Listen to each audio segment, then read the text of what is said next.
In this video, we're going to take a look at computing a confidence interval where we're trying to predict the mean, but this time we're going to do an example where sigma, the standard deviation of the population, is unknown.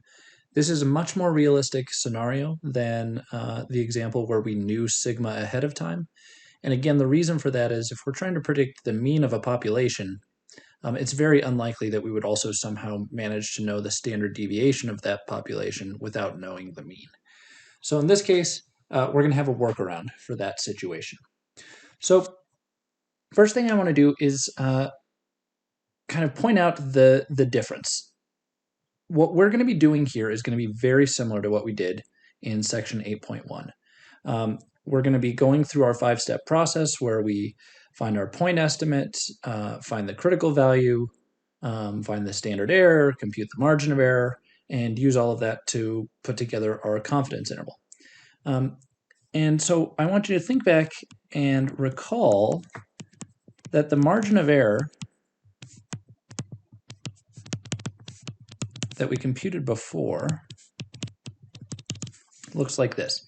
So we have m, our margin of error, is equal to z sub alpha over 2, so the critical value times sigma over the square root of n. This is the step where we're going to run into trouble as we go through the process because sigma is unknown. If we knew sigma, we'd be able to plug in for this value here. But if we don't know the standard deviation of the population, well, what are we going to do? And so it turns out if we don't know the standard deviation of the population, we need to use the next best thing. So without sigma, what's the next best thing?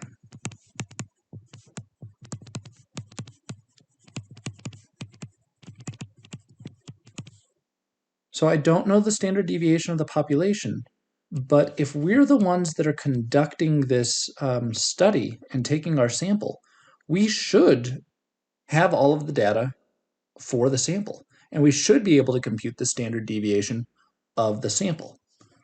So we should have access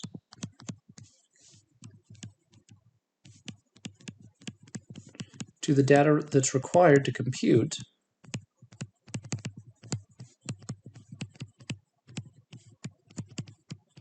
S, the sample standard deviation. So what we're going to do is simply use S instead.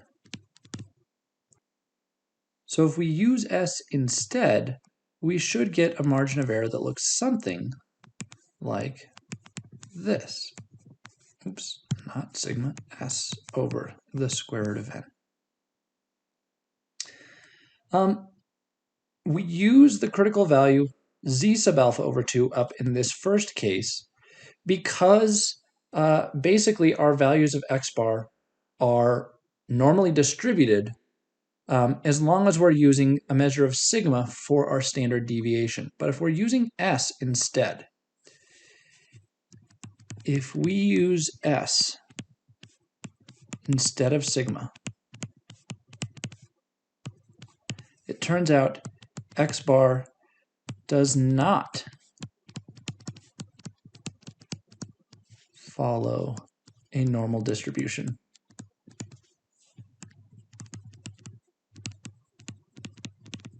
At least not with respect to that particular standard deviation, not with respect to S. So if this doesn't make sense, that's not the end of the world. But the point is, the whole point of this is, if I use S instead of sigma, it turns out I can't assume that we're dealing with a normal distribution for this problem. I can't assume that our z-scores that we're going to be plugging in for our critical value are normally distributed. So it turns out we can't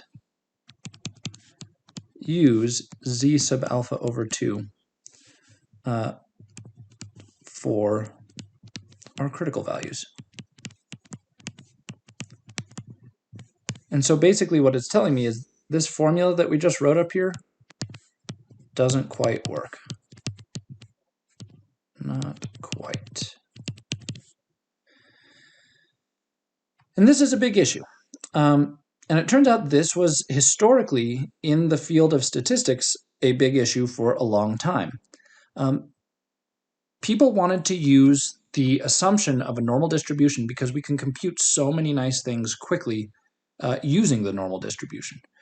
But instead, recognizing that this doesn't follow a normal distribution, for a long time statisticians were kind of stuck and they didn't know how to proceed in the most realistic cases where sigma wasn't known, which is most cases again.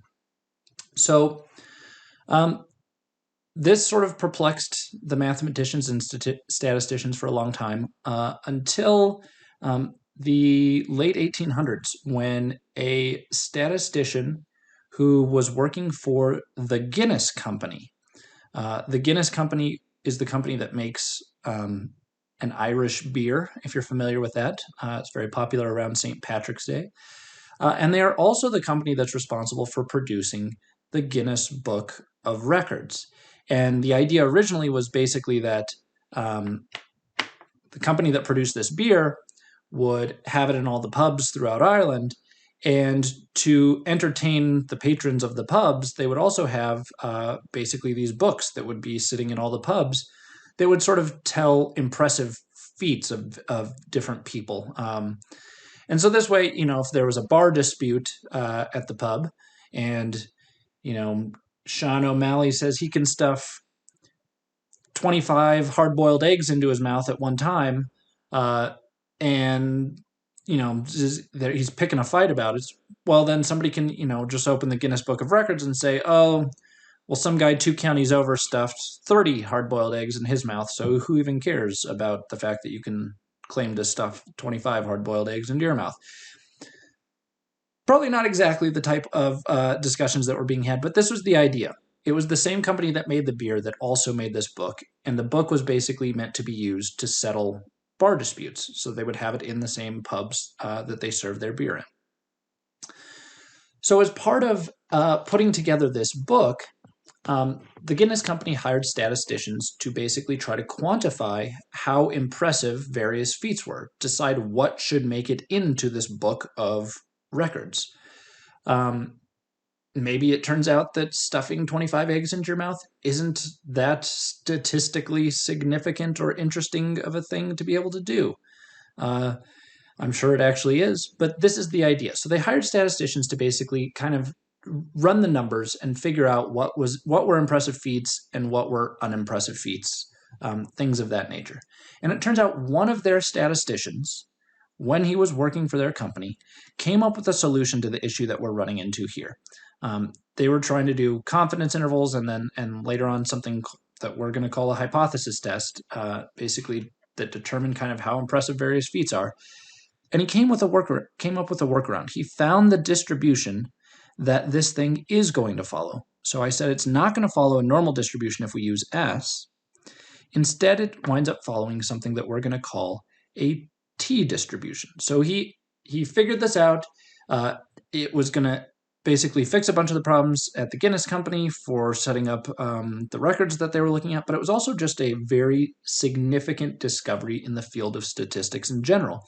And so the guy was super excited to publish his work and get it out there so other statisticians around the world could use this knowledge to work on a whole number of other things that are, possibly more important than a Guinness Book of Records. So he went to his bosses and he said, I've figured this out. I've solved all our problems. I'm going to write a paper. I'm going to be rich. I'm going to be famous. And his bosses basically said, the company basically said, no, you can't publish this. This is our intellectual property. You discovered this on our dime, getting paid, a salary from our company. So we own this idea. And he was disappointed and he said, okay. And then he turned around and published this thing anyways. And when he published it under a pseudonym so he wouldn't get in trouble. So the name that he picked was something like, I don't know, Alfred T. Student or something like that. It was a super weird name. And that is why this thing is referred to as the student's T distribution. So we can't use z sub alpha over 2 for a critical value. Whoa, because we don't have a normal distribution.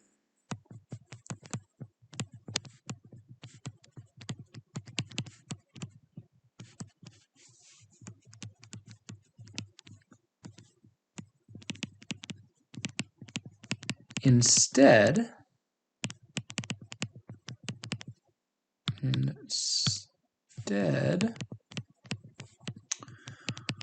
we'll use t sub alpha over 2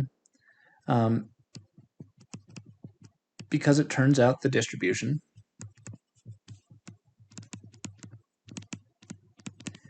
is a quote-unquote student, as though this was the person's last name, so student's t distribution. And we're just going to refer to this as a t distribution for short. Okay, so basically, everywhere that z showed up before, it's going to be replaced with a t for a t distribution. And everywhere that sigma showed up before, it's going to be replaced with an s, because we're doing the sample standard deviation instead of the population standard deviation. So what is this t distribution?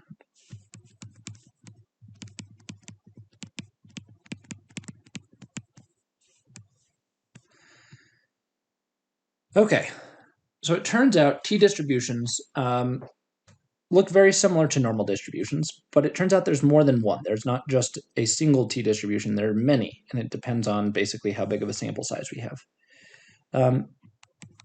T distributions are similar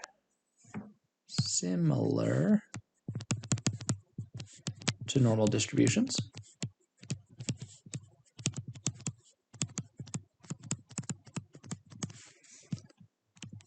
But it turns out there are many of them.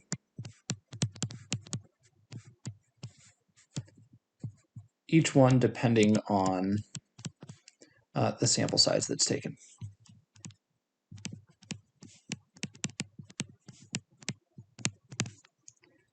Okay, so when I say that they're similar to the normal distributions, I mean that they have kind of a similar shape.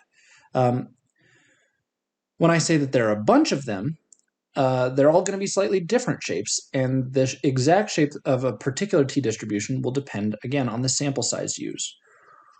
We'll define the degrees of freedom, and we've used this term before, degrees of freedom, back when we had a discussion about why on one of the formulas for the standard deviation we divided by capital N, and on the other one we divided by n minus 1, and I claimed it had to do with degrees of freedom. It's the same concept coming back. I don't, again, want to go into a ton of detail and confuse things, but the degrees of freedom is simply going to be n, our sample size, minus 1. So we're going to always be using the degrees of freedom, which is n minus 1, to decide exactly which curve we're going to use. So how do they compare? If I'm dealing with a t distribution, it might look something like this. So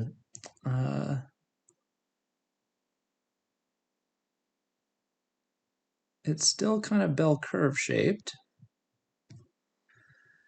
but the idea is if I compare it to a normal distribution, the normal distribution will look like this.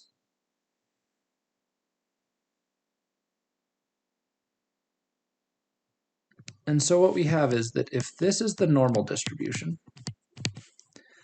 and maybe this one down here is a t distribution with, let's say, the degrees of freedom. So I'll abbreviate degrees of freedom as DOF. So let me just write that up here. We'll abbreviate if I can spell. Abbreviated degrees of freedom. Let's say maybe the degrees of freedom of this one's pretty low, a small number. So maybe this is a number like, I don't know, 10. And if we go up in the degrees of freedom, what happens is we'll start to get things that look more and more like a normal distribution. So maybe I can do these in different colors or different textures or something. Let me see if I can do this again. Now we'll go back to here, and so let me do the normal distribution with kind of these red dashes. Hopefully everybody can see this. I apologize if anybody's colorblind and can't really distinguish that. And let's say that, so that's the normal distribution. The one that's the solid black line is the t-distribution with degrees of freedom 10. And maybe this is what we would get if we had a t-distribution with a larger number of degrees of freedom. So maybe that is what it looks like. This thing in here, in between, that's a t-distribution with degrees of freedom equal to maybe like 50 or something like that. And it turns out, as you increase the degrees of freedom, so basically as you increase the sample size, the degrees of freedom will go up because it's always just one less than the sample size. Your curve will start to approach the normal distribution. But the features are that t-distributions are is sort of shorter in the middle. And it also has, as you can see over here, out near the tails, t-distribution has sort of a fatter tail, so to speak. There's more data out in the tails, less in the center. So it's kind of like a squished down normal distribution, basically. But as you increase the sample size, the t-distribution will approach the normal distribution. As n increases, so n being the sample size, the t-distribution approaches a normal distribution.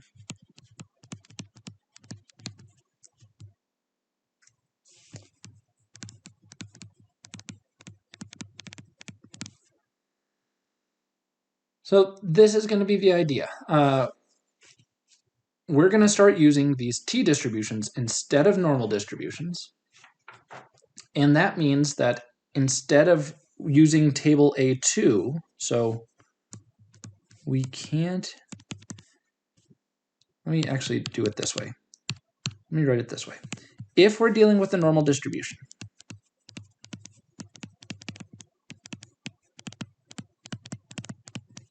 we're going to use table A2, the table that we've already discussed using for the most part. If we're dealing with a t-distribution,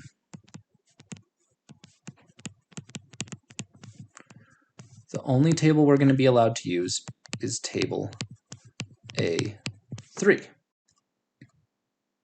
So I have a copy of table A3 over here. You can see up here, table A3. These are the critical values for the student's t-distribution. We've already used this table. This is the table we used the bottom row of when we were dealing with finding the critical values for various confidence levels on a normal distribution. The z is what's meant to indicate that we're dealing with a normal distribution. But all these numbers along here, you can see that those numbers correspond to the degrees of freedom. And so I'll show you how to use this table in just a little bit, but basically this is the table we're going to be using to find our critical values. They're not going to be z sub alpha over 2 anymore. They're going to be t sub alpha over 2. So let me do a quick example to kind of spell out how things are going to change, because it's not going to be much. But let's just say, hypothetically, if a sample of, I don't know, let's say if it's a sample of 40 individuals, let's even do a different number. Let's do 36. If a sample of 36 individuals is drawn for whatever study we're doing, I want to be able to find what is the critical value. So I want to be able to find the critical value, t sub alpha over 2, for a 95% confidence level. So we're going to basically do, in just a minute, we'll do an example of a full problem, a full version of a confidence interval problem. But I just want to show you how to use the table first. So in this case, our sample size is n equals 36. That means that our degrees of freedom is going to be n minus 1. So in our case, that's 36 minus 1, which is equal to 35. And so what I do is I go over to the table, and if I want to find the appropriate critical value, I need to go to the row labeled 35, and that row is right there. And then I need to go to the appropriate confidence level, which we said was 95%, and I look for where those values intersect, and there's the number I'm looking for, 2.030. So our t sub alpha over 2 is going to be 2.030. And again, this is coming from table A3, is where we got this information. So you'll look up the degrees of freedom, and you'll use that to figure out what you're going for. You'll notice, though, hopefully, if you look at this table, that it counts by ones only up to 40. And then it skips from 40 up to 50, and then 50 to 60, then 60 all the way to 80, and then to 100, and then to 200. So what happens if you wind up with a degrees of freedom that falls somewhere in between? So what if we had, let's say, 52 individuals instead?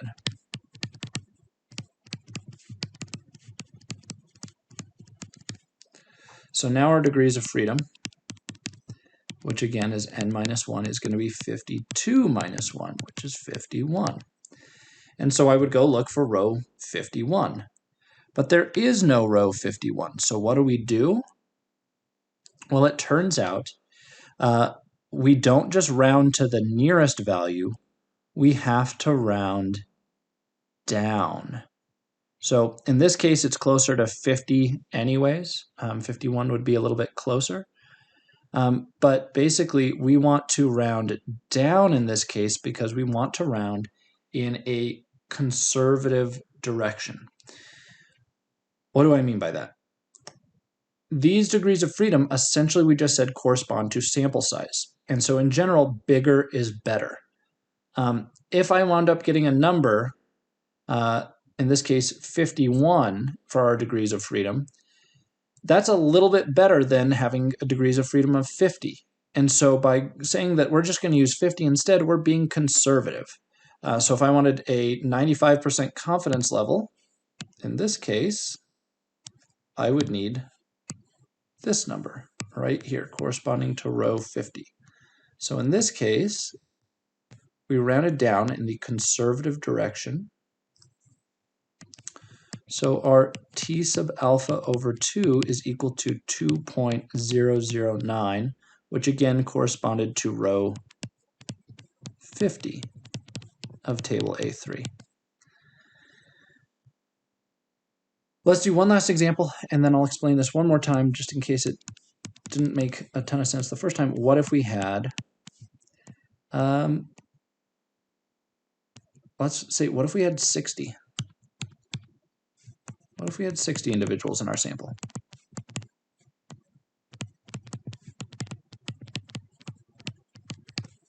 So again, our degrees of freedom are going to be, in this case, n minus 1, which is 60 minus 1, which is 59. We go look for a row 59. There is no row 59. And so what do? Again, we still have to round down to row 50. We would get the exact same value. T sub alpha over 2 is still going to be 2.009. We're still going to use row 50 of table A3. And the idea is, if I wanted to, even though we're so close, 59 is so close to 60, if I went and used that row, if I use row 60 instead, that would be like claiming that we have a sample of size 61, right? A sample is always one larger than the degrees of freedom. So if we use 60 for our degrees of freedom, that implies our sample size must be at least 61, but our original sample size wasn't 61, it was only 60. So if I were to use that row, we would be using information that sort of claimed we had better results than what we actually had, that we'd taken a larger sample than what we'd actually done. So we're always going to round down. So always round down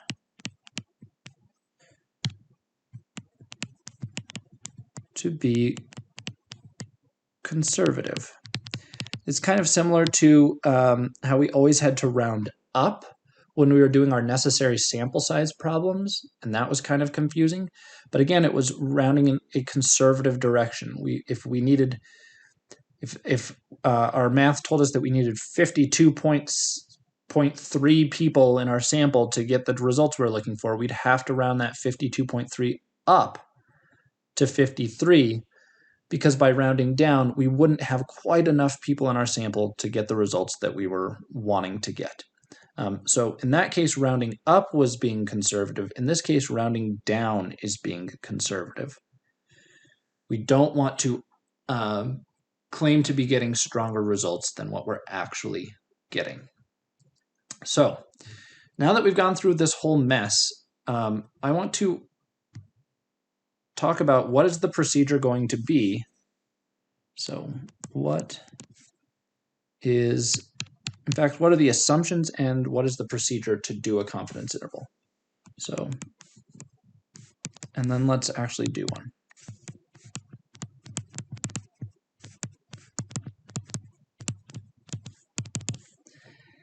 So we need a couple of assumptions or requirements. Maybe that's a better word to use. So requirements for us to do this. Number one, we need a simple random sample.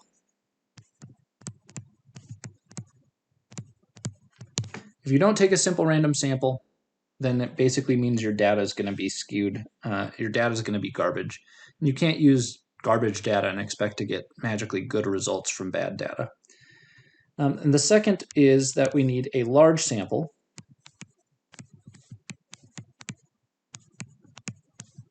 And by large, we just need n to be greater than 30. Or we need the population that we're sampling from to be approximately normal. And the reason for this is our sampling distribution will be approximately normal if we take a large sample, regardless of what the population's distribution looks like. So it doesn't matter what the population looks like. If you take a large enough sample from it, the sampling distribution will be approximately normal. However, if you take a small sample, but the population was approximately normal to begin with, it turns out any sample you take, even small ones, from a normal distribution, those sampling distributions will be normal as well. They will follow the same shape as the population. So this is a requirement that basically just ensures that the distribution that we're dealing with, the original distribution, is normal. It's normal with respect to the standard deviation sigma. Again, because we're using S, instead of using a normal distribution on these, we will still be using a t distribution. So I know this is all very confusing, but I will hopefully try to break this down once we get through this. If those requirements are met, we have a very simple procedure. And so let me look at the procedure. This is the procedure that matches the one that we did before. So the first step is find the point estimate.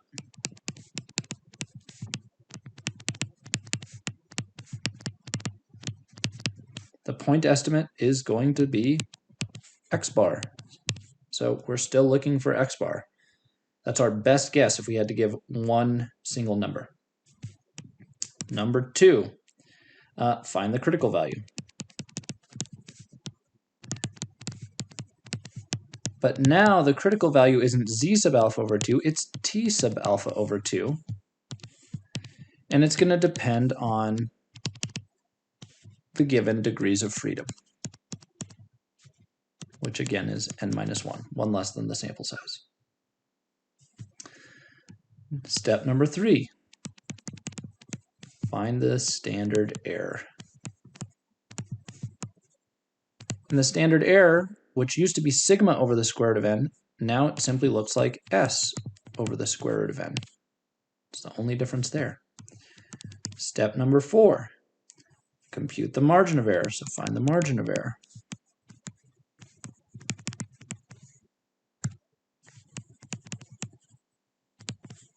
The margin of error is still going to be m, but now it's going to be t sub alpha over 2 times s over the square root of n.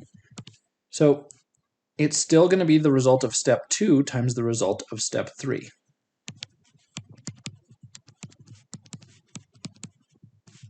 These were the same basically approaches that we used in the procedure when we did know sigma in 8.1. All of these are identical so far. The only tweak is we've swapped out z for t and sigma for s. That's it. And step number 5 is we actually compute the confidence interval, or construct, I guess would be a better word at this point. Construct the confidence interval.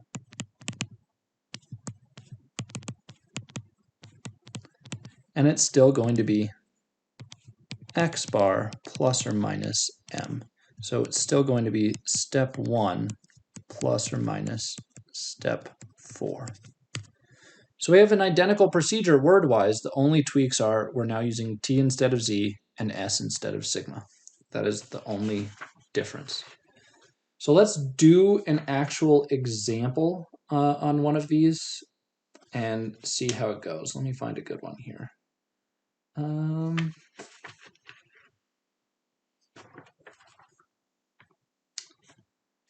Let's do this one. So here's our example.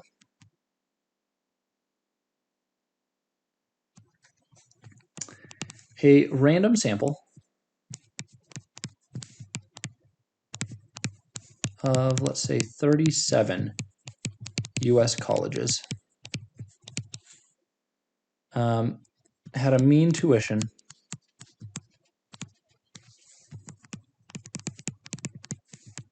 of, let's say, $17,952 per year. In fact, I think the per year is implied. So it had a mean tuition of $17,952 with a standard deviation of, let's say, $9,381.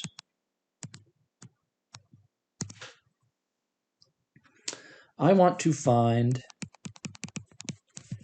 a 95% confidence interval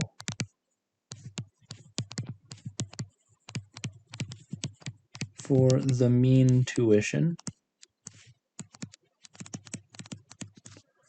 of all US colleges.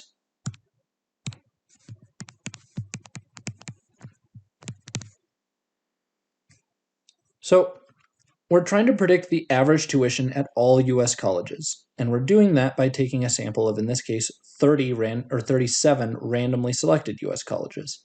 We look at the data for that sample, and we use the data from the sample to try to make a prediction about the entire population. So, question number 1, does this meet the requirements to proceed with doing a confidence interval? And that was, do we have a simple random sample?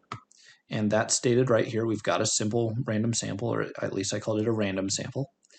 And secondly, do we have a large sample size? And if not, is the population normally distributed? Well, it doesn't mention anything about the population being normally distributed, but we did take a large enough sample size. In this case, our sample size was 37. So that's greater than 30. We meet the condition of having a large enough sample size.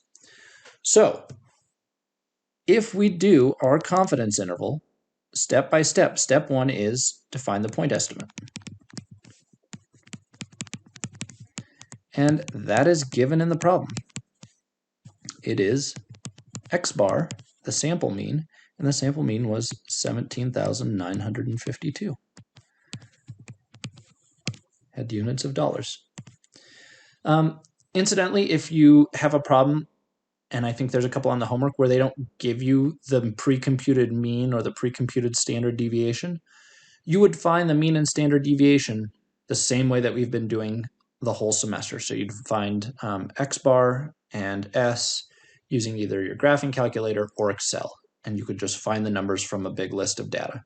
But in this case, I'm being nice and saying that we've already got the numbers computed. And in general, on an exam, I'm going to assume that you know how to compute the mean and standard deviation on your calculator, and I'll just give you those values, so save you a little extra work. But just keep in mind, finding the point estimate at worst is going to require you to plug in a bunch of numbers into your calculator to get x bar, and then while you're at it, compute s, or do the same thing in Excel. Step number 2, after we've got our point estimate. At this point, we need our critical value. So find the critical value. And that is our t sub alpha over 2. So this is going to be where we have to go use the table. Our degrees of freedom is 1 less than the sample size. So in this case, that's 37 minus 1, which is 36. So I'm going to go back up to my table here.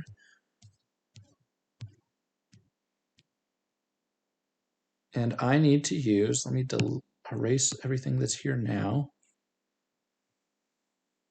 Have our clean table. Again, we're doing a 95% confidence level, so I am going to be using this column, the 95%, but we just found our degrees of freedom was going to be 36.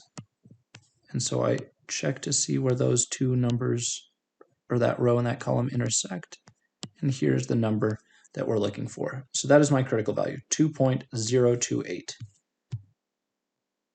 So in this case, our critical value is 2.028.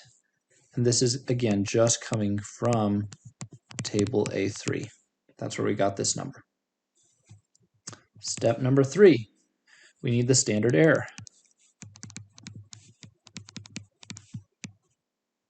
The standard error is just going to be s over the square root of n. So I'll get out my calculator here.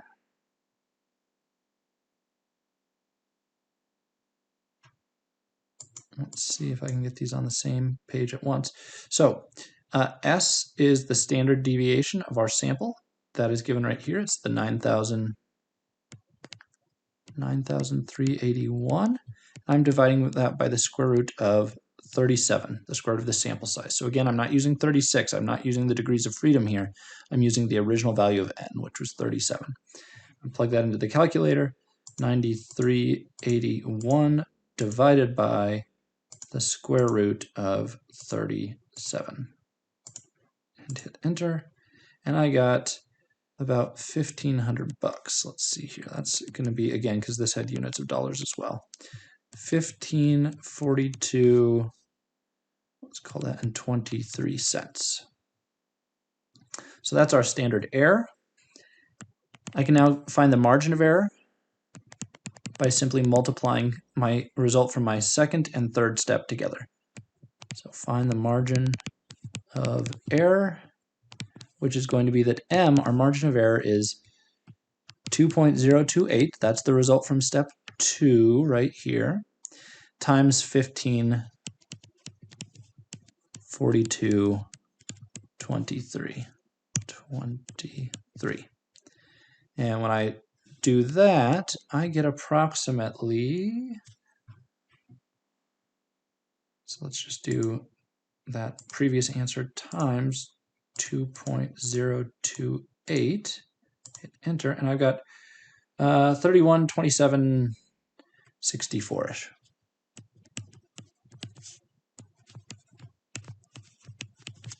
So $3,127.64. That is our margin of error. And so the last step is now we need our confidence interval.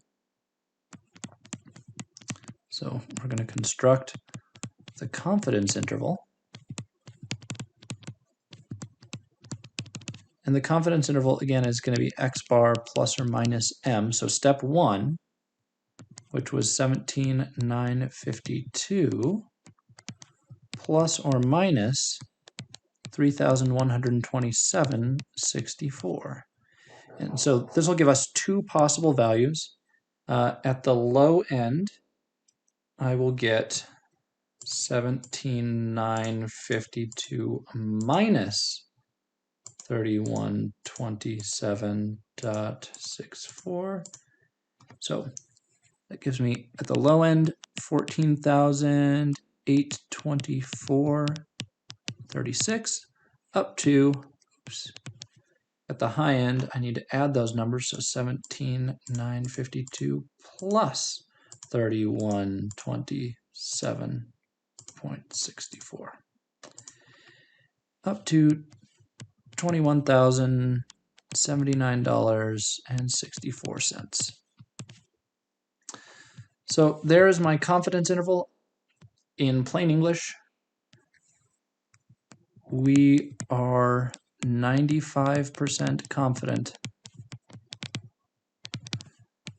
that the mean tuition of all U.S. colleges is between those two numbers. So between 14,824.36 and $21,079.64.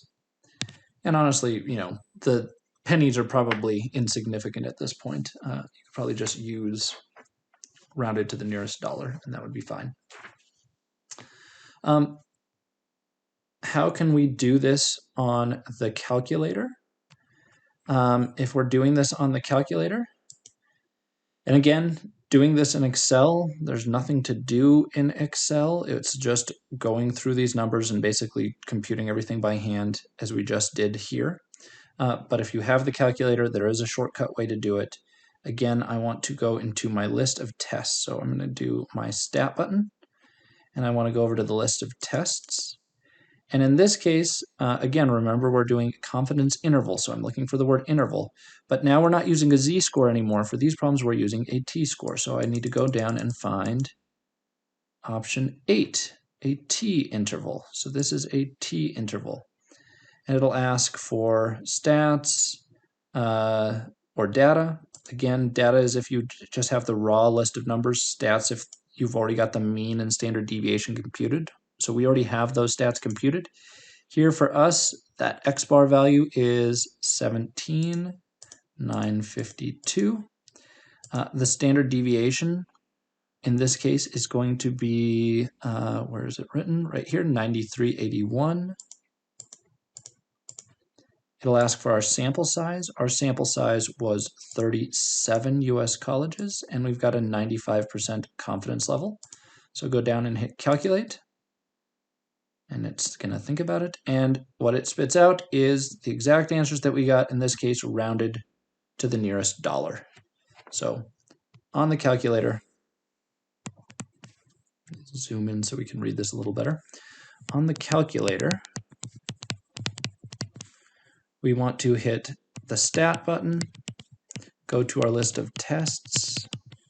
I think it just says test actually, and do a t interval. And it'll ask you for all of the relevant values, and it spits out the numbers that we're looking for, 14,824 up to 2180, which match, again, the numbers that we found up here, rounded to the nearest dollar in this case. So this is how you would do this problem on a calculator. The last thing I want to come back and highlight before we finish up this video is it's easy on the homework to do these problems because every problem in this section, in section 8.2, will be one of these t-interval type problems. They will all be confidence intervals for the mean with sigma unknown. But how do you decide on an exam when you stumble across a word problem what type it is? Do I know sigma or do I not know sigma? And so we need to read it carefully. We'll talk more about this later once we have even more different types of confidence intervals, and then move on to hypothesis tests. Once we've got all of that under our belt, we'll talk about how we can interpret these word problems to narrow down what type of problem we're dealing with. But in this case, so far, all we need to do is distinguish between basically whether the standard deviation that's given in the problem, is it the standard deviation of the whole population or just of the sample? And so in this case, it tells us a random sample of 37 US colleges had a mean tuition of 17,952 with a standard deviation of 9381. So it gives us the standard deviation. These problems will always give us the standard deviation. And the question is this standard deviation that's given, is this the standard deviation of the entire population of all US colleges? Or is this the standard deviation of only the sample? And to determine this, you just need to use reading comprehension. What does this 9381 refer to? What does this standard deviation refer to? Is it referring to just these 37 US colleges, or is it referring to all US colleges? And based on my reading of this problem, it is clearly referring just to these 37 US colleges. The random sample of 37 US colleges is what had a mean tuition of this and a standard deviation of this. So we're just referring to the sample. That's how I knew that this standard deviation that's given is S, the sample standard deviation, and not sigma, the population standard deviation. So keep that in mind. In both of the sections so far, 8.1 and 8.2, they will give you a standard deviation. And it's up to you to determine whether that standard deviation is referring to the entire population or just the sample. And we will practice that idea more down the line.